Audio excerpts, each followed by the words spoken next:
we are giving away limited edition Unsolved Mysteries Rewind tinfoil hats on our Facebook group. Head on over to find out how you can receive one of these amazing kits for free. Or you can email us at unsolvedmysteriesrewind@gmail.com.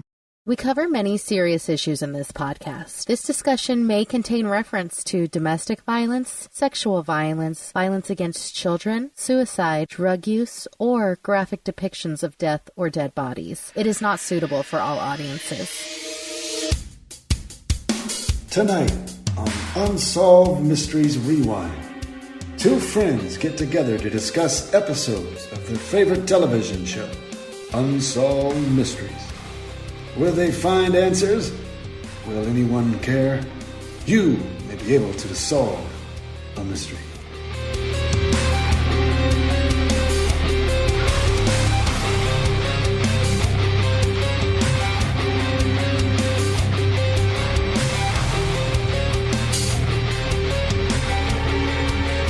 Hello, my name is Kim. You are listening to Unsolved Mysteries Rewind. I am joined, as always, by my co-host, Mark. Mark, how are you?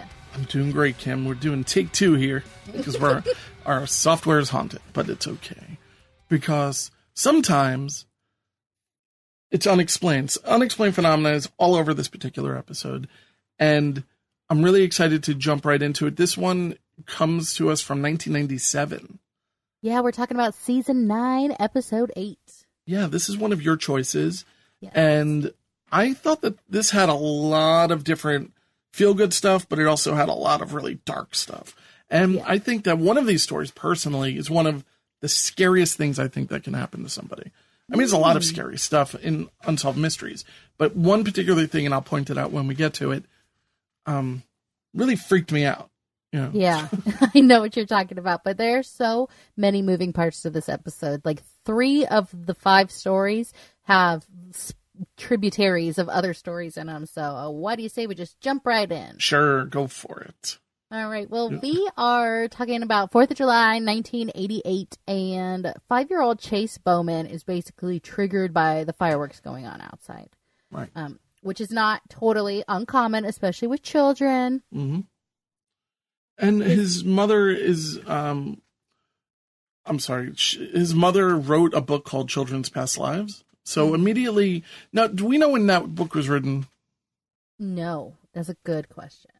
See, I'm wondering if that was written before this happened, I question the entire story. If it was written after, and we'll dig it up. But I'm just kind of curious about this because I have this other podcast called On the Odd, and I've spoken to a lot of people who talk about these type of things.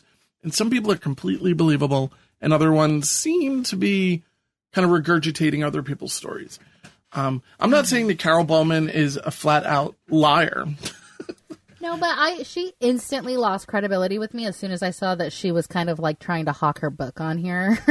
Right, it's like 1-800, call me. You know, and so this book actually did come out in 1997, and so in 88 is when he was triggered. All right, I mean, at least the book didn't predate the experience. Right, but it did coincide perfectly with the episode of Unsolved Mysteries, so, she was trying to sell some copies. Hey, sometimes you gotta sell a book. Yeah, you gotta do what you gotta do. And apparently this turned into, like, a huge phobia for Chase. He did not like loud noises, fireworks, anything like that. So she starts digging a little deeper, and she takes him to a hypnotherapist. And all of a sudden, he's like, I am an African-American soldier, and I am in the Civil War. He says he gets hit by like bullets, so he gets transported to this little makeshift triage area. And this is a 5-year-old. I mean, this is got to be kind of jarring to hear it coming out of the mouth of a 5-year-old. Oh my gosh. And we get a reenactment a little later on with like a 3-year-old talking about some dark stuff, and she's just smiling the whole time. It was so what? creepy. It's like, I shut love up, her. kid. Yeah, it's very like what was that? The Sixth Sense or something? Yeah, it's like you don't know what you're talking about, man. Yeah, it was very jarring. There are a number. I think when you have kids involved, and there's a certain level of innocence and believability. So I think that's where we have to dispel any type of idea that there's somebody trying to cash in on this. And they're so like fresh and pure and unjaded and new. Like I feel like the memory's just like newer with them. So when he gets transported to this little triage in his past life, they bandage him up and they send him right back out to go man a cannon. And he was right behind the cannon when he sees this big like flash, and that's it. So that's how he died. And the mom says, I monitor what he watches, and he has no frame of reference for like the American Civil War. He doesn't know what this is. Now, here's the thing. What made her take him to a hypnotherapist? Good cue. Good cue. You know what I have mean? no idea. I don't know. I think that it's we've spoken about what we think about hypnosis and how, although it's interesting, I don't know if it's really safe, especially for a 5-year-old. Yeah, it definitely seems suggestive sometimes, and it seems like it can put ideas in your head. But they did say that it was like the mom's friend, so maybe the friend suggested it. I have no idea. Open up a bottle of wine. Get that kid out of here. Yeah, so I mean, it could have been something as simple as that, or, just like you said, maybe he was a legitimate hypnotherapist, and it's like you just get into this conversation about, my kid is a little bit eccentric, and let's see what's in there. Let's crack this nut. Yeah, so they have him draw what the triage area looked like and what the cannon looked like, and then we cut to. Oh, I love this guy. He's great. He's a quote-unquote Civil War historian, which just means he is one of these weird Civil War reenactors. Weird. No, we have these guys all over. We had the Battle of Long Island. So there's this entire troop, maybe, I'm not really what you call them, who do it every year. I'm kind of hoping that it happens this year. I'm not sure. But they have the cannons out there, and they're on the field, and it's crazy. That is so dorky, though. Like, I'm pretty dorky myself, but that is such a turnoff. Like, when I saw him with the whole outfit on, regalia and everything, and I Facebook stalked him, and he's still doing Civil War reenactments. You sent me his picture, and it's like, he's so proud of it. And I don't know. Yeah. Somebody who embraces this level of LARPing gets so much respect to me. I mean, bless, you got one life to live. Do what makes you happy, but it is not for me, sir. Thank you. Have you ever seen these guys do the fake dying too? Ugh, no, I couldn't bear it. I get such secondhand embarrassment. It would be unbearable for me, but maybe you can't. Maybe you just can't handle war, Kim. Oh my God, maybe it's my past life. It could be. I know that you have other phobias. I don't know if you want to go public with them. I have my own phobias, which coincide with the future story that's coming up. But I don't know if you could handle where I live with the phobia that you have. No, I don't think I could either. It went away in my adulthood, but it kind of came back a little later. So when I was a 2 or 3-year-old kid, like, I could not handle airplanes. Airplanes used to scare me so much in the sky because I thought they were going to fall out of the sky. So my mom forced me to wear a hat everywhere I went so that the brim of the hat would so I couldn't see the airplanes. And I was totally fine after that, but I would freak out. And my mom was like, I have no idea where this is coming from, because how do you know, like, that's not supposed to be up in the sky and maybe it'll come down. So that was like a huge fear I had for a long time. I will not go on an airplane. I can't handle it. Have you ever flown? Yes. And you just hated it? I hate it. We flew from Oregon, where we were living, to Florida to go visit my husband's family like 5 years ago. And I had a full-blown panic attack. And I told him, I was like, this is the last time I am flying. I will never get on an airplane again. I hate flying too. I do hate it, but I think it's more along the lines of, I don't like being near so many people. If I had my own plane, I'd be like, all right, let's do this. But I don't like it. I always feel like my something's gonna pop. I don't know. Ugh, yeah. Yeah, I have a lot of my own personal fears, but I'm afraid of bridges. Bridges are one of those things. And again, I live 10 minutes away from JFK Airport.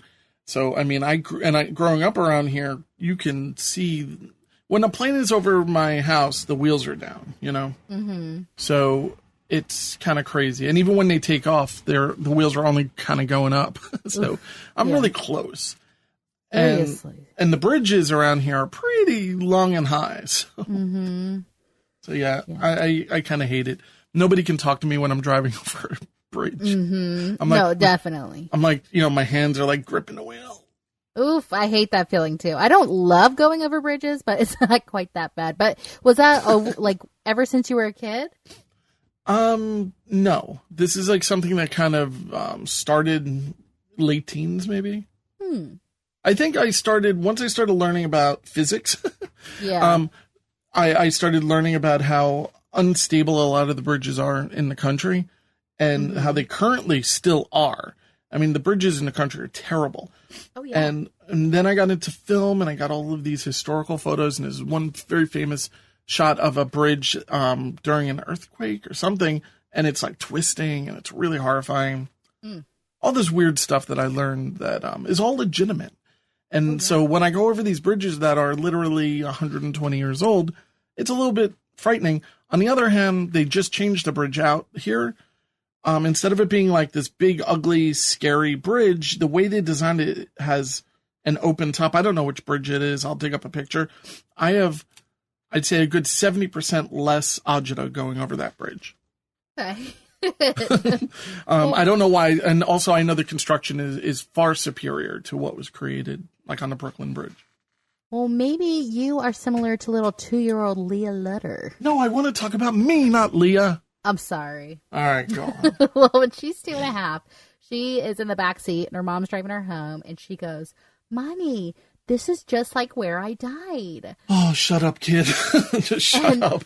The mom's like, excuse me, sorry, what? And she's like, yeah, I crashed my car and this is where I died. And so the mom's like, where was Mommy during all this? And she's like, no, you weren't here yet. I was an adult. My feet could reach the pedals. I was driving over the bridge. I crashed, came out of the car, fell into the water. I hit my head on a rock and I could see the bubbles going up. As she's taking her last breaths, and she goes, and that's when I died. And she's just smiling. It's just so It's like creepy. a Dora the Explorer doll, you know. It's really, really, the reenactment of this really was creepy, I thought. I think they really nailed the creepiness of it. Yeah, definitely. My 2.5-year-old never said anything like this. Nothing creepy like this. Oh, maybe he's fresh. Yeah, right. He said creepy stuff since, but this type of stuff is... Like, how do you call a 2.5-year-old, a liar? You don't. It happened. Like, that's what I think. This is before YouTube. This is before Instagram. This is before violence on TV, maybe.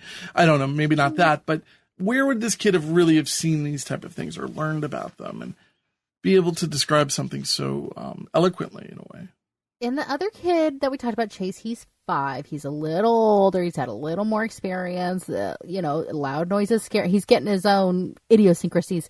But this little girl is like so matter of fact in the way she's talking is so creepy. And then, we briefly kind of talked to Colleen and Blake Hawken. And just basically when Blake was 3, he's like, my ear hurts. A man hit me with a truck. And the reenactor goes, you were outside and a man hit you? Like, she is... Yeah, like, it's like, what? Where is this guy? And, she's about to kill somebody. Yeah, and he's like, no, not here. Before, I met you, I was driving and some guy ran over me, and that's when I died. And so we meet this guy, Barry Beyerstein, who has since passed away, but he just says, yeah, kids are creative and they like to fantasize, obviously. That's probably the most likely explanation. When I say this all the time, whenever I... see your Facebook links, because you dig up these people's Facebook just to see if there's any type of, if they're alive, if they're, continuing to do these things. Totally. One day I truly do hope that I have a connection to some of these people. Oh, that'd be amazing. Or maybe not. It's going to be somebody creepy. It's going to be somebody who threw their girlfriend off of a balcony or something like that. Ooh, all right. That didn't happen. Well, not in due time. Different episode. Yeah. Of course. Well, now we get to move on to more feel-good story. We got Pet Heroes. Yay. Yeah. Yeah. Oh. No, it's... At this point of the episode, I thought, oh, this is it's a nice episode, I guess. I just didn't know where the episode was going, and I was pleasantly surprised to learn that the episode is a huge episode. Mm-hmm. So even though I think, this... And I did not expect to care so much about Boo. I cried. Yeah, I totally tear up whenever these dumb dogs do such miraculous things. It's incredible. Yeah, I don't know what was going on with me, but I definitely shed a tear when I saw Boo was swimming out in the pond. I look at my dog, and I'm either one, just lying there or humping something, and it's like, you are useless. You wouldn't do anything. I think one of my dogs would do what Oscar does a little later on, but I don't think the rest of them would even blink like if something happened to me. And treat. Yeah. And they hate our river because that's how we bathe them. We bathe them in the river. So they hate going to the river. So they definitely wouldn't go swimming out for me. But we have Lillian McDermott, and she's taking her little dog, Boo. Little dog. That was a big old dog. And like half a mile upstream, there is a deaf and mute amateur prospector named Link Hill.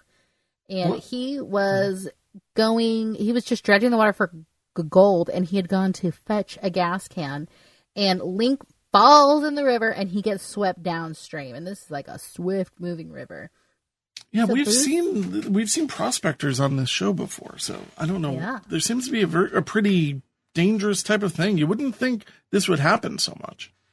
Yeah, it was not nowadays. Like, that was really odd. But Boo sees him, and he swims out to Link. Link's like, flailing. He can't scream or anything, but he's just flailing. And Boo grabs Link by the arm and pulls him back to safety. Yeah, and I was like, oh, good boy. What a good dog. I know. And Beatrice Leidecker, who is an animal communicator, said that Boo probably picked up on like the fear that Link was emitting. Mm-hmm. And then we meet animal behaviorist Susan Hess, who says, well, he's a Newfoundland, and that's what they do. They do water rescues. So, womp womp. Yeah, her initials are so let's just leave her alone. But what is your opinion of animal communication, like through telepathy? Okay, this is very embarrassing, and I can't believe I'm going to admit this publicly, but my dog Sophie, who I'm like obsessed with, who's my emotional support animal, sure, from when I was sick, we, for her birthday, got like an animal psychic to talk to us. I can't believe I'm admitting this, but this psychic, thank you. I feel like I'm sharing a lot. No, don't. I just, before you even tell your story, I have a lot of belief in some level of communication. Not with all of these people, but I do believe that there's something there. Yeah, like she told us stuff, and I know everybody says it, but she told us stuff that she would have no way of knowing unless she was communicating with our dog. Like, it was such an emotional experience to have with her. I was bawling my little eyes out. Oh. Like, we had this one experience where we thought that our dog killed 2 of our chickens, and because she was in the backyard. Anyway, long story short, she told us like that dog didn't kill the chickens, but we never even brought that up. She goes like, "Oh, Sophie's showing me 2 chickens. She wants you guys to know that she didn't hurt them. She never would hurt them." And she had no way of knowing that. And we were wondering it was either her or it was going to be a fox. Like, we knew it was one or the other. And then we had a fox come in later. So now we think it was the fox because our dog like put out into the universe, like, it wasn't me. Like, I'm a good dog. Oh. That is awesome. I on my other podcasts, I've interviewed a number of these people, and some of them are kind of flaky. They're all like such nice people, it seems. But one particular one who wasn't, she was just like this executive, and all of a sudden she kind of has this gift, and she wrote a book about it. She like left her corporate job, and this is what she does, and she makes less money now. She's about the only one who's I find to be fully legitimate. Mm-hmm. At least, she does very well doing it, and she's very popular doing it. It's just, I don't know. And she gave me all these things where you can communicate with your dogs or any animals. Awesome. And it's just, it's interesting. I think that there's a lot there. I don't think you should be embarrassed about that. And it gave you a little bit of closure on something. For sure. And we felt like as soon as she said that, Sophie's whole body relaxed. Like, Sophie was like, "Oh my God, I'm glad I got that off my chest." Yes, 100%. She was like, she started panting, but she like laid down and stuff. She was like, "Oh, thank God I got that over with." Huh. And this chicken incident happened like 2 years before. It was just crazy. But sorry, enough about me. I know we got a lot to cover today. Yeah, sorry. No. So all right. So, the bottom line is, these dogs, they're incredible and all this kind of stuff. And I can't believe all of them, but I have to believe some of them. That's all. Yeah. So Dr. Chris Eschenberg, is coming home from work late at night, and it's really, really quiet out. And he's like, that's weird, because his dog Oscar usually like would bark and freak out, be so excited when Chris came home. So all of a sudden, this man like pops out of the bushes and holds a gun on Chris. And he's like, don't say anything. We're just going to go into your house. So Chris is like, oh, God, my dog Oscar loves people. Like, Oscar's just going to be putty in this guy's hands. Yeah. And so he goes inside. Oscar's nowhere to be seen. And then, bam, Oscar, like, just starts biting the crap out of this guy and the bad guy. And the guy ends up, like, pistol whipping the doctor in the head. And he conks out for a second. So he comes back to, and he hears like the gate closing with the bad guy running off. And he looks at Oscar, and Oscar is like drenched in blood. And he's like, oh my God, what happened? He cleans them all up, and Oscar wasn't even hurt. It was the other guy's blood. So which is awesome. Yeah, I mean, it's not a dog that you would think of going banana. Like, it's not like a pit bull. It's not like a German Shepherd. This poodle, was like... Yeah, this was like, he wasn't a Labrador, but he was adjacent. Yeah. No, but I mean, that's the thing is, the dogs have instincts, and I think there's so much more there. And Oscar is incredible. Do you know what kind of dog Oscar was? I don't off the top of my head. I heard it just this morning. I was like, I should write that down, and I didn't. That's all right. So Oscar, he was an awesome dog, and I'm assuming he's not around anymore. I'm sure he's not. I mean, he'd be very like 30. old. Yeah, exactly. But he won the Ken L. Ration Dog Hero of the Year award. Oh no, sorry, he was Miss Congeniality. He actually was second place. It probably went to like a Maltese or something. Yeah, I couldn't find who the first place was, but oh well, what can you do? So you know what? You were in the you were in the competition, and he's number one in my eyes. Yeah, we love you, Oscar. I love you, Oscar. We give him the award.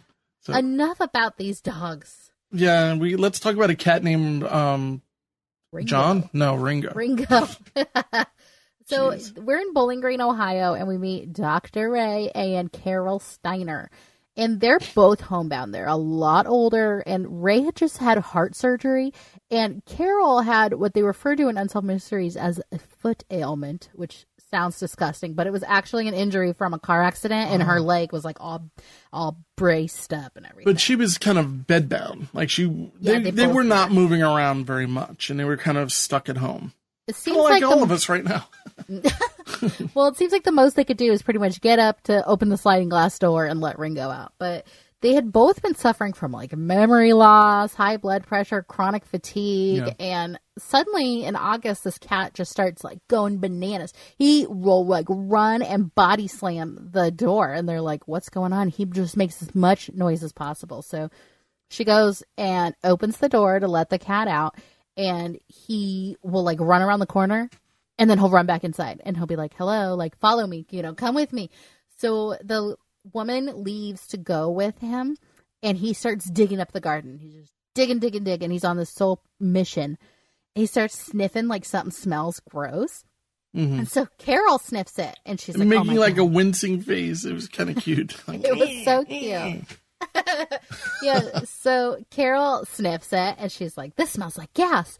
So she tries to go get Ray up and out of the house because this whole place is like a tinderbox and he's unconscious and she cannot wake him. So they call the gas company who takes a reading and says that it's at such high explosive levels that a spark, they said, could blow the whole neighborhood, which could potentially kill 22 people. Now, I read that the guy was chomping on a cigar when he said this. You can almost see it, right? It's like, all right, let me just put this out. This place is going to blow. So they called it, well, right where he was digging, right where Ringo was digging, there's this huge tear in the gas line. Unbelievable. Yeah, and so the Humane Society gives Ringo the William O. Stillman Award for Bravery, and it's very cute. Like, unbelievable. We get a picture of him with like a little hero badge. Yeah. Now, I wonder how many of their other ailments were associated to the toxic amount of gas in the house. I would say almost everything besides the physical ailments, like the memory loss and all that stuff is definitely. They said they were at like a huge risk for asphyxiation. No, I have a controversial comment. Would it have been better to have had a canary instead of a cat? I mean, Ringo got the job done. Yeah. Daddy was passed out, too. He's Well, probably that's drunk. true. No, he probably was not drunk. No, but no, I think it's a great story. I love the reenactment. I love cats. I've said this before, I love cats. I don't have a cat. It's too much work. I would have loved to have a cat that can go outside like this. Yeah, he earned it. Yeah. Good on you, Ringo. Definitely. And now we come to what I think is your biggest phobia of the episode. I don't think it's a phobia as much as it is a reality. No, it's not a reality. Now, this is similar to a period of time that followed 9/11, where people were sending supposedly anthrax through the mail. And using the mail to attack people is kind of a popular thing, unfortunately. Yeah. And this is a crazy story. So in 1982 in Brooklyn, New York, right after Cinco de Mayo, Joan Cripp gets a package and... No, Kip. Sorry. Oh, did I say Cripp? Sorry. Yes. Joan Kipp, who is a guidance counselor, checks the mail and she gets a package. Mother's Day is right around the corner. So she's like, oh, a package. And she opens it up and it's a cookbook. And who wouldn't want a cookbook, right? Yeah, great gift for mom. When you get a generic cookbook like this, though, it can be a little insulting. Yeah, it's like, cook me some dinner. Or like, Right. you need improvement. Right. It's like, this is the kind of cookbook where it's kind of like, add an onion and a bouillon cube. You know, it's like, I don't need you to tell me that. So, but anyway, it's a Sears cookbook. She goes to open it and she's shot by two .22 caliber bullets. Crazy. Yeah, it's kind of like somebody opened the book, hollowed it out, and created an improvised zip gun, which shot in two different directions. I'm not really sure if this one shot in two different directions. Yes. No, it did. It shot in 3 because there was one in the wall too, but 2 of them hit her. Oh, I see. That's the way you would do something like this. I mean, zip guns are something that was really, really popular in the 30s and 40s. When you had a lot of gangs in New York City, people would like literally make guns out of pieces of wood, pipe, and pieces of like copper wiring. It's crazy. Yeah, it is really crazy. And if you guys want to learn more about this story in particular, there's a website called Hay Ridge that has an article called The Bad Old Days that goes into excruciating detail about these stories. And it is just a really interesting read. Now, you dug up some information that was not in Unsolved Mysteries. As always, you dig up these amazing tidbits. And on the inside of the book, it was inscribed, supposedly, Dear Joan, you're dead. Yeah, and then it said Howard, her husband, Craig, her son, and Doreen, her daughter, will be next. But I've also seen it where the note says, Howard, you're dead, first Joan, then Craig and Doreen, which is a big difference. But either way, sadly, she did die in the hospital that evening. And on Unsolved Mysteries, they say, no one knows who killed her or why they would want to. But an interesting side note is that 3 months after she died, her 28-year-old son, Craig, was actually charged with her death. And handwriting on the package was similar to his known handwriting, and a bomb-sniffing dog detected his scent on the package. So in June of 1983, charges were dropped because there just wasn't enough evidence. And police say that he was very knowledgeable in wiring and electronics because he used to work with doing electronics and wiring on like naval ships through his dad's business, and that his dad had recently fired him. So they think that Howard, the dad, was the target of the son. And Howard says, no, like, my son's innocent. He wasn't fired. He actually quit. But Howard says that he thinks either a student or a disgruntled parent would want to, quote, pull a prank on her and give her a scare, but they weren't meaning to kill her. The other thing that I think is interesting to mention is that she was in the middle of a campaign to be the vice president of the Board of Education, and she was expected to win. So just saying, that could also be a place to find some motive. Now, I don't want to throw Board of Education type of things out there because we were just in the middle of something here, and we uncovered all of this weird stuff. Board of Education things, there should be a documentary out there about how competitive it gets. We had a certain group of people who created a video that they sent to well over 1,000 people on how to basically vote and manipulate the vote and to write in the name of a candidate. because here in New York, we were mailing in all of our ballots this year because of coronavirus and everything. So they came very close to winning. They did not win, but they got well over 1,000 votes for this person that nobody's even heard of, So there's a lot of stuff that kind of goes on with Board of Education, and people are like, oh, it's like PTA crap. But we're talking about 3 to 5 people who oversee literally $100 million.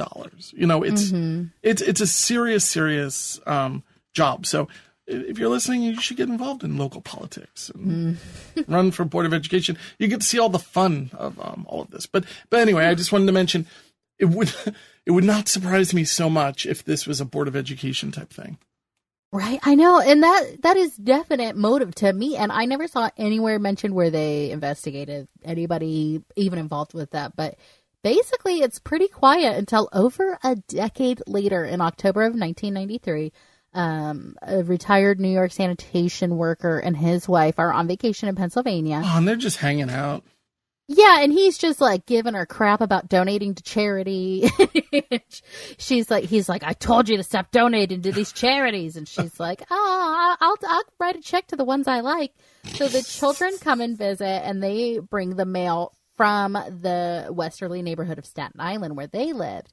They brought their mail because they're on vacation in Pennsylvania. Well, they open it up, and it's like a commemorative medallion from a charity organization. So as soon as he opens it up, it shoots again 3 bullets going in 3 different directions. So one hit him, one hit his wife, and one hit their granddaughter, Liza. And there have been 3 more attacks since, which is a total of 5, and they all happened in New York. So Robert Stack tells us, each package contains a lethal homemade weapons that fires 3 bullets in 3 different directions. So you're pretty much guaranteed to get hit by this thing. Yeah, this is really nuts. I mean, it's got to be really scary. You're getting a gift in the mail. I mean, how many, especially nowadays? I mean, oh my God, I get Amazon Prime like every day almost. Right, or like where you get those shady packages from eBay where it's like, what did I order? And it's like you're opening and you're like, oh, it's almost a surprise. I ordered this 3 months ago. Yeah, and it'll be like handwritten and stuff. And we meet Gregory Ratigan, who's like the hard-boiled postal inspector for New York. And he says, if you ever get a package you don't know, call the person who sent it to you before you open it. Which, yeah, that makes sense. Who's going to do that? It's like, listen, stupid, you're fired. Yeah. Your advice is not at all good. And this is advice he was giving, when was it? 1997. Mm-hmm. So it's like, this isn't 1987. Yeah. You can't just call people. It's ridiculous. eBay has already been, implemented here. Yeah, it was bonkersville. But we, this story. Oh, I'm sorry. Go on. No, please. No, the next story was Stephanie Gaffney, who's a pregnant mom. Well, not a mom yet, but she's pregnant. And I'm assuming she's not a mom yet, but I'm not sure. So she's pregnant. She's opening her mail, and there's a book, and she opens the book, and boom, boom, boom.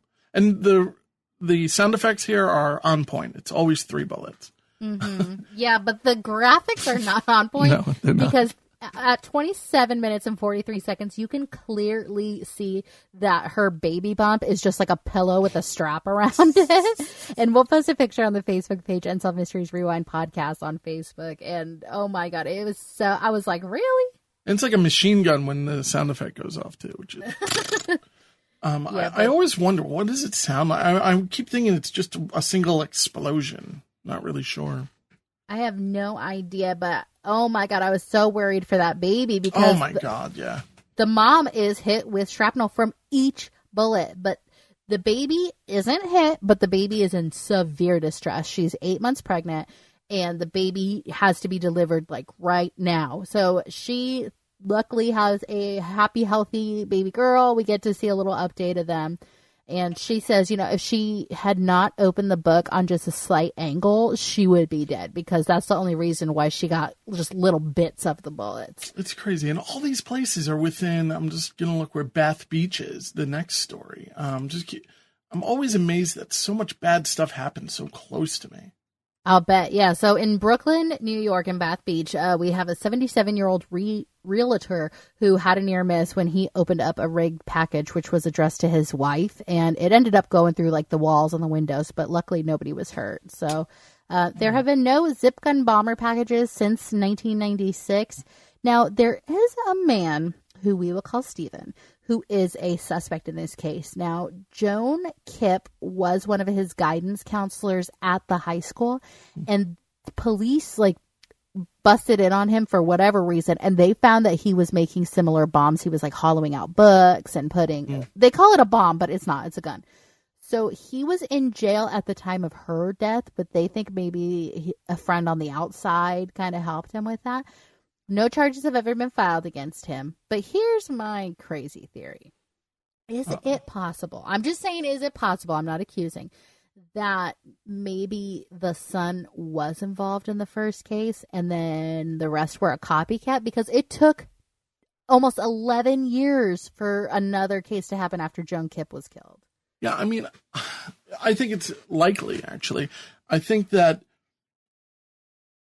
immediately my head is spinning. I'm like, oh, how would you make this? It seems like kind of a fun project, fun with quotes around it. But if you're dark enough where you can actually put it into play, I don't know. And please don't. Why not? Yeah, please don't. But yeah, I mean, I always think, I don't want to say what you would need, but it really would be kind of an interesting project, and I'm sure that there are other people who've created things, and copycat things we know from the news is totally something that happens. And definitely, I'm just curious if they were kind of identical devices. Yeah, I don't know. I was asking Jack, my husband, I said, how does that even work? I don't even understand this. And he said, I can draw you a picture if you want. And I said, please don't, because that'll be exhibit A if anything happens. Don't. I don't want to know. Now eat it, Yeah, exactly. But yeah, I mean, it's unfortunately, it's probably just a triggering mechanism. It's really probably a very simplistic thing. And that's the problem with zip guns. Zip guns are extremely dangerous because what would often happen is they would explode in the person's hand and you would lose your hand. Yeah. Wow. And the other person would still have a bullet in them. It's the gangs of the 40s and 50s are lunatics. Mm-hmm. With the pipe bombs and zip gonorrhea guns. eye gauze. Oh my God. Well, those are rail guns. Those are. Ooh. We're talking about basic adolescent gangs that were on this, in Brooklyn. Oh, I got you. But, not serious, just, hoodlums. Hoodlums. Well, this next story to me is the meat and potatoes of this episode. This is what I'm about. So I've read a lot of this article called A Deadly Passion by Brian Walston, which is so in-depth about this. So I got a lot of the information from there, and I want to give credit where credit's due. But we start in City of Industry, California. It's kind of outside LA, and we're at the Sheraton Hotel.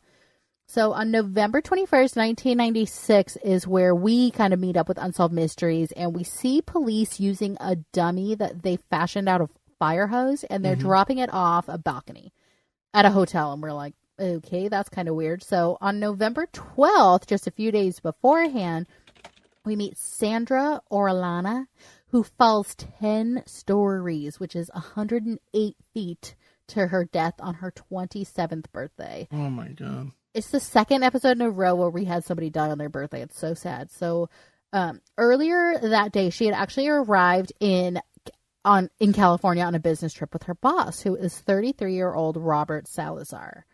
They work for Skillmaster, which is an employment agency. I got the feeling it was kind of like a temp agency in Houston. Yeah, that's what it sounded like. Skillmaster. We get you skill. Exactly. Now, why were they there? Was it a convention? Well, she went with him because Skillmaster had recently acquired a company in California. And so they went together to go just kind of meet their new people. Mm-hmm. She was the manager who oversaw workman's comp claims, but she originally started work as his assistant. and he is the general manager of all operations. So she is engaged to a man, and he's married with 2 kids, young kids. He's been married for 16 months at this time, and they have an 8-month-old child. Oh. So we meet attorney Michael Sydow, who represents Sandra's family, and supposedly he had taken her along to interview for like a new high-level job at that company that they had just acquired. But on the morning of the 12th, they check into their adjoining rooms, and around 6:30 the next day, on the 13th, another hotel guest actually saw Sandra's body, and it was naked except for a camisole. So when police get there, they take her, and they see that she has a blood alcohol content of 0.22. Now, you found an interesting fact about the level of alcohol that, that this would be, and what would be her physical state at this point? So she'll be, stumbling, forgetful. Like it is, they said, like, basically you could aspirate on your vomit at this point because your reflexes are all numb. And how much alcohol? I mean, granted, it's going to be different for different size people, but yeah. How much alcohol is that? I mean, what kind of consumption? Do you happen to know? I mean, I know that they were out to dinner with the guy who they are acquiring everything from. And they had a few drinks there, and they're getting a little tipsy. And then the guy who they're acquiring everything from, drops the 2 of them off at the hotel, and they keep drinking at the hotel. Now, I know she's 5'2". She appears to be very slender, so I would imagine it doesn't take much to get her there. But 0.22, I think the if you get pulled over with a 0.05, you get a DUI in New York. 0.08 here. Oh, it might be 0.08. But we're still talking about nearly 3 times that limit. Yeah, it's 3 times the legal limit. Which is a lot more than just, a glass of wine. Oh, definitely. Yeah. Oh, they were drinking. And so police actually question Salazar as soon as they find her body. And he says, I took her to her room at midnight, and I never saw her again after that. So we meet Lieutenant Raymond Peavy, who says, like, at first they believed him, but they noticed what looks like a scratch on his forehead, and they found his underwear and one of his shoes inside her room. Oh, that's weird. Yeah, so they question him again. They're like, hey, any idea how your underwear would show up in her room? And he goes, okay, you got me. Like, I went in the room, we had sex, we had some post-coital balcony fun times, and she just kind of like, woohoo, straddled the balcony. And that's when she fell off. And I was so scared that I just kind of ran back to my hotel room, and I prayed that it didn't actually happen. Huh. So I didn't get help. How'd that work? Oh, heavens, no. Yeah, I know. And then here's the thing.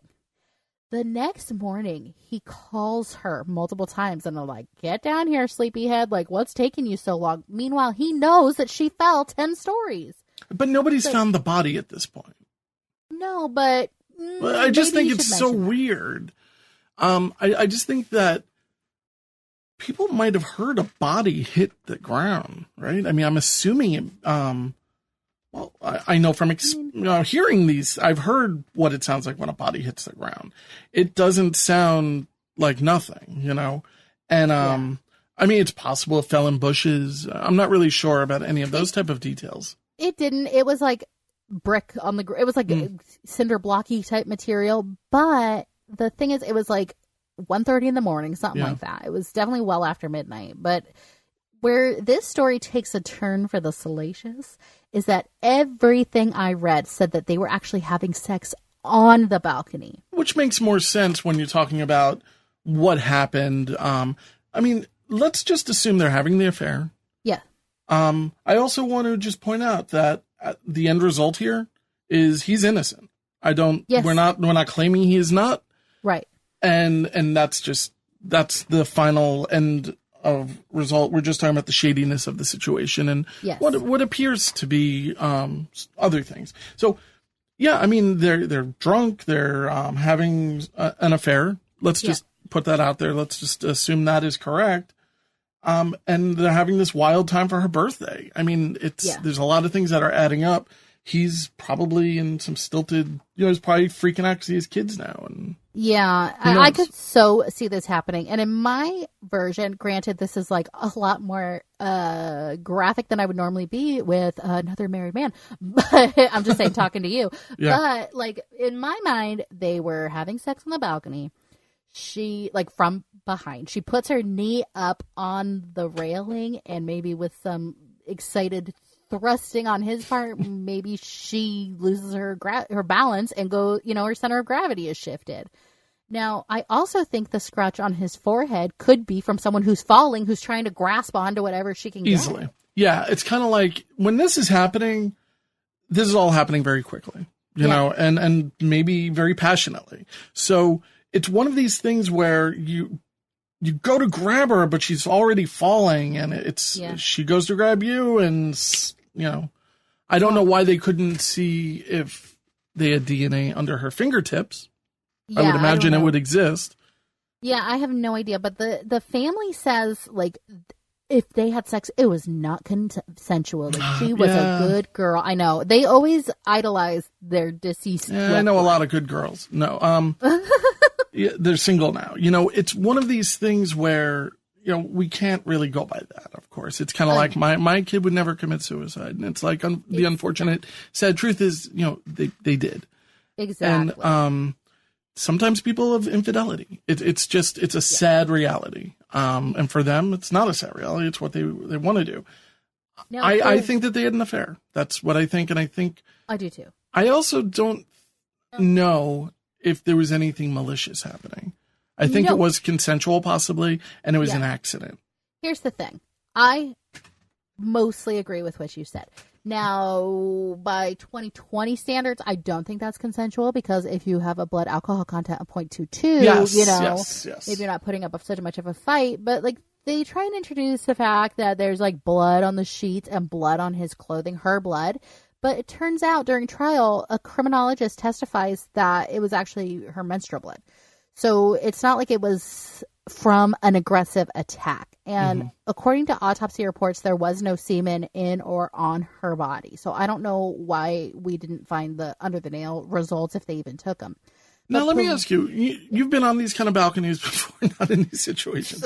I'm saying, but you've been on these balconies before, right? Yeah. Like you like these heights and whatever. Mm-hmm. I always think I'm going to fall off. 100%. And, I'm afraid of bridges. So I don't think it would take so much. And, let's say maybe there was kind of like, hey, look, this is going too far. I'm going to, maybe you should leave. No, and boom, boom, boom. And next thing you know, you're falling. I don't know. It could go one way or the other. I do agree with you. I didn't really take that into consideration. She's heavily inebriated. Maybe sleep it off and have a discussion tomorrow about if this is the right thing to do. Yeah. And like police think their theory is that she was passed out. He started raping her. She woke up and then they fought, and then he just dragged her out to the balcony and threw her over, which I just don't personally see happening. I'm not saying, well, legally it didn't happen. So according to her family, she had complained that he was making advances towards her, and she was contemplating filing a sexual harassment suit, but she was afraid of the repercussions that would have for her professionally. Yeah, so it's a weird thing that she wouldn't be more vocal about that before going on a business trip with him. Yeah, and we meet several witnesses who say that they were at the hotel bar. Sandra and Robert were at the hotel bar drinking, holding hands, dancing, kissing. He was caressing her cheek. Like they looked like a couple.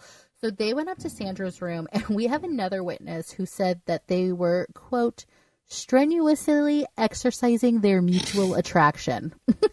But he says, and he also said, I thought they were going to have sex right there in the hallway. Like they were just, you can picture it, just making out, tearing the clothes off. They're drunk. They're at a hotel. Like, I can see this happening. So where you shouldn't go with this guy's path, because I do think it was an accident, he just pretends like nothing happened. That's scary to me. That's horrifying. Yeah. And then leaving the voicemails for her as if you think she's just sleeping it off. Like, you're crazy. Did he black out? I mean, there's a possibility of this, He tells his story about how he ran back and prayed that it didn't happen. That's right. So Lieutenant Peavy says that when they're testing the dummy with the fire hose. Salazar's account of what happened couldn't have happened because the dummy kept falling like 15 feet from where Sandra was found. And he says, you'd have to really throw that thing. Do they really do this? I mean, is this something, do you really need the dummy to be thrown off? I mean, I feel like there's more realistic dummies we can use than just like a little fire hose person, right. too. I don't know. It's just kind of strange. I also, physics are physics. It's not like, if it was a windy night, you have a record of it. Yeah. I just think that you can, probably with paper, you can figure out the trajectory of a falling object, a person. Yeah, I do too. And I don't know. I think they're just trying to cinch their case because they really didn't have a whole lot of evidence on Robert. Now, Robert did a 48 hours interview. I couldn't find it, but he is sitting next to his wife who he was cheating on. And he says, "Oh, I was not attracted to Sandra. I mean, I was a married man. Like, I would never even look at another woman," basically is what he's saying. Because what else are you going to say? Like, yeah, she was pretty cute. Yeah, right next to your wife who just had your baby. Who's giving you dagger eyes, and it's yeah. like, you better just not embarrass me on television. Exactly. And he says that she was facing the outside, not having sex, but she's just looking outside over the balcony, turns around. Naked, yeah, with just a camisole on, turns around to put her leg up on the balcony so she was facing him, and then she fell. Which, again, would kind of make sense of grasping. So 4 days after the murder, he resigned at the request of the Scalemaster Company, and he moved to this town in Louisiana. And 10 minutes after the episode of Unsolved Mysteries originally aired, a man called the Telecenter. And he says, "My name's Mike. I'm from Richmond, Indiana. My mother and I were strolling around the hotel. We heard an argument coming from above, so we looked up to the 10th floor, and I see a man grab a woman by the ankles and flip her off a balcony." Yeah. I don't buy that. Why wouldn't you check on her, call the police? Like, it was so convenient. So there actually is a special missing segment to this episode of Unsolved Mysteries that only went in the Central Time Zone reruns, where detectives are begging for Mike to come forward, but he has never come forward. So, oh my God. In November of 97, Sandra's family files a civil lawsuit against Salazar and Skillmaster, the company, saying that Salazar murdered Sandra and Skillmaster failed to remove an employee who, quote, constituted a danger to the company's female employees. Now, in the beginning of 1987's Lethal Weapon, this exact thing happened in the beginning. Really? So, sort of. And she was on drugs, and I believe she jumped. But she was wearing camisole, naked, and everything. So, oh my gosh, yeah, it's one of those kind of weird, kind of like, what's going on here? So, yeah, I mean, it's all a very shady situation. But I feel as though I don't know where to turn with this particular case. Well, the whole time during the civil trial, he just pled the fifth, which is so annoying. Yes. But 5 years later, he was damn charged. Laws. I know, but it just like, tell us the truth.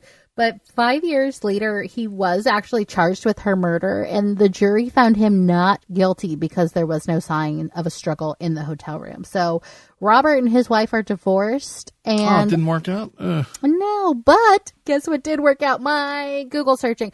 I spent like an hour and a half, 2 hours trying to find this guy, and I found his LinkedIn. I didn't look at his LinkedIn yet, and I put a picture of him. Horrified to see if I have a first. No, I don't. All right. He's changed his name, so it was like really tough to find this guy, but I was so happy when I found him. Yeah, he is still kind of in the same line of work, just living his life, and he is an innocent man, so what can you do? Hopefully, he's learned a lesson. If something bad had happened, which legally it didn't. Right, but we're just covering our asses on everything. I understand, but like an accident happened. Let's say an accident 100% happened. Call the police. It's weird that he wouldn't have at least been charged for trying to cover up something. Yeah, it was definitely slime bag negligence. Like, it was bad. So we can shake that story off and go to the fall of 1969. Bum, bum, bum. It's, it's Woodstock's over, right? Yeah. Woodstock boy, oh boy. You basically the cleaning up upstate New York and getting back to normal. Just like Woodstock being over, I'm sure there are a bunch of little orphan babies popping up all over the place. Yeah, and if you think about it, it was the summer of love, and now that the summer of love is over, what is the best thing to happen? A nun should have a baby. Right. Well, no, the Glendeen Butterfield we meet, she gets to see her niece Kellyanne for the first time. Glendeen was born to a nun, not Kellyanne. Oh, all right. I'm sorry. I read that completely wrong. Okay. No problem. Just an interesting fun fact. Glendeen was born to a nun, and then she was actually placed for adoption and adopted at the age of 3. But she gets to see her brother's little daughter, Kellyanne, for the first time. And this is like a baby. Yeah, this story, it was a little convoluted and a little bit strange. So I'm going to please allow you to tell this whole story. Okay, so we meet Glendeen's brother. His name's Bob Ayers. He was in the military, and he was being shipped to Germany.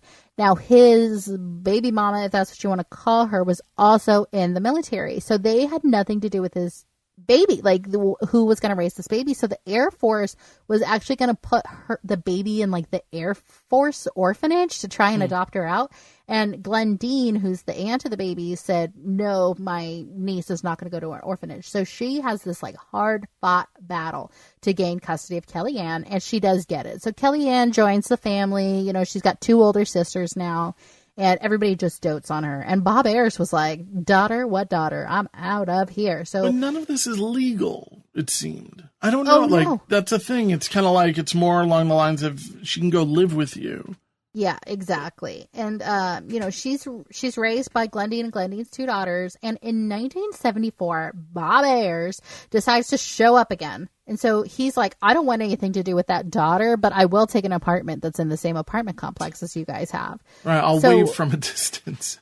Exactly. And now all of a sudden, this woman named Kitty shows up, and she starts making eyes at Bob. And Bob wants to play like he's a good dad because now he's got a woman to impress. So after like 2 days of knowing Kitty, he moves in and straight up steals Kellyanne from Glendeen's house. And he's like, you need to start calling me daddy, and you need to start calling Kitty mommy. Yeah, this whole thing is just, I know somebody who went through a divorce, and he's kind of a jerk father. And the amount of a narcissism and the amount of hostility that these actions are put onto the child are terrible. And it's just so unfair. And at this point, Kellyanne's like 5 or 6. Like, she's old enough to kind of know what's going on. And we get a little reenactment, little girl who's talking to Glendeen because, the police were able to get Kellyanne back. So, little reenactment, Kelly says, I just don't understand. Kitty wants me to call her mommy, and Uncle Bob wants me to call him daddy. Like, and she's so sad. It's so sad. And she's like, come here. You're too sad to be a little girl on Christmas. That's Glendeen. So Bob actually sues Glendeen for custody, and a judge talks to the daughter, and he's like, what do you want? And she's like, I want to stay with Glendeen. So she does stay with Glendeen, but Kitty and Bob can have visitation with her. So Kitty and Bob are being like real gross about this whole custody thing. Whenever they see her, they're just like filling her little head with crazy stuff of like, we are your real parents. Right, and that's exactly what they do. It's so crazy. It's going to mess her up forever, like what they're doing now. So Glendeen's like, I am getting my daughter, rightfully her daughter, out of this situation. And so she moved to this little rural town in Nevada where Bob would only see her twice a year on his visitation. So whenever he would see her, Kellyanne would come back so depressed. And Glendeen's like, I can't keep arguing with Bob, so you know what I'm going to do? I'm going to give Kellyanne back to her birth mom, who is Marion Kelly, which feels so spiteful to me. Yeah, it's the whole thing. I don't believe that there are so many people involved here making these decisions. Yeah. No, it just seems so like it's not your right to, it seems. I don't know.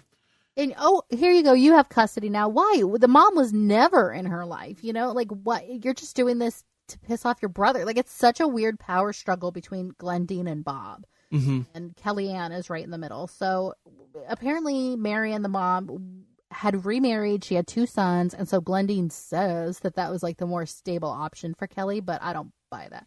So Glendeen goes to court and she transfers custody to the mom, and she kisses little Kellyanne goodbye and ships her off to her new family. And we get to see little Kellyanne like crying at the window while Glendeen just pieces out in her new car. Oh, it's so sad. So it's like Christmas 1976, and Glendeen talks to Kellyanne on the phone, and it's the last time that she ever speaks with her, because the next time she tries to call the line, it's actually disconnected. It's 1983 now. Glendeen and Bob are buddies again because whatever issue they had, they squashed. And they decide it is their goal to like search for Kellyanne for the rest of their lives. So in 1994, Bob dies in what's described as a farm accident, but we don't hear any more details. And we get an update, within minutes of the airing, a caller said that Kellyanne was actually in the military herself. She was stationed at Fort Richardson in Anchorage, Alaska, and they were reunited. And, she said, like, I can't wait for my kids to meet their grandma because you're my real mom, basically. And sadly, Glendeen did die in 2015, but Kellyanne and Glendeen stayed in contact until her death. It's just weird. Like, I guess it's good to know that Kellyanne is out there and living a normal life, it seems. Mm-hmm. Yeah, she's got some kids. I found her Facebook. She seems to be doing just fine. She's married. She's still married and has the kids that she had when we had the update on Unsolved Mysteries in 97. And I'm going to say we definitely have a watered down version of the crap that she went through. It's 100%. Just, I really hope that she's able to put that all behind her and move on, because nobody deserves to go through that kind of stuff. No, it was such a tug of war. I think all the adults had their egos making the decision. I don't think anybody really thought what was best for Kellyanne, but luckily she seems to be a well-adjusted woman, as much as you can judge from anybody's Facebook. Now, did it sit well with you that that Bob and Glendeen became close again?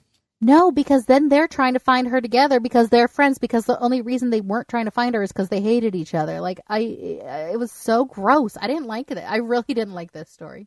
Yeah, me either. And I didn't like Bob. I kind of didn't like Glendeen.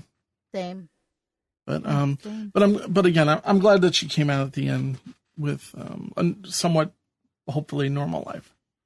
Yeah, and I mean, I went on Glendeen's Facebook because she has one, and she is so cute and so old. When she, obviously she's passed, but yeah, it's like a memorial type thing. Yeah, but she seems to have been like a mom to a lot of like wayward people. Like she's like kind of that cigarette smoky, tough neighbor mom that would like always have a seat at their table available if you needed some food. Like that's kind of the vibe I got him off Glendeen. Right, just bring your sleeping bag. You're living here now. Exactly. But all in all, I thought that this is, again, a whirlwind of craziness. I'm always happy when somebody goes through all of this terrible stuff, comes out at the end, leading a normal life and not like, died from, suicide or something, which it seems to happen. Yeah, definitely. She could have definitely gone down a very depressed route. But Kim, thank you so much for all of the work that you've done here. It's always appreciative. It's the best part of the week. But of course, absolutely my pleasure. Tonight we have been confronted with an entire catalog of unexplained and unsolved events.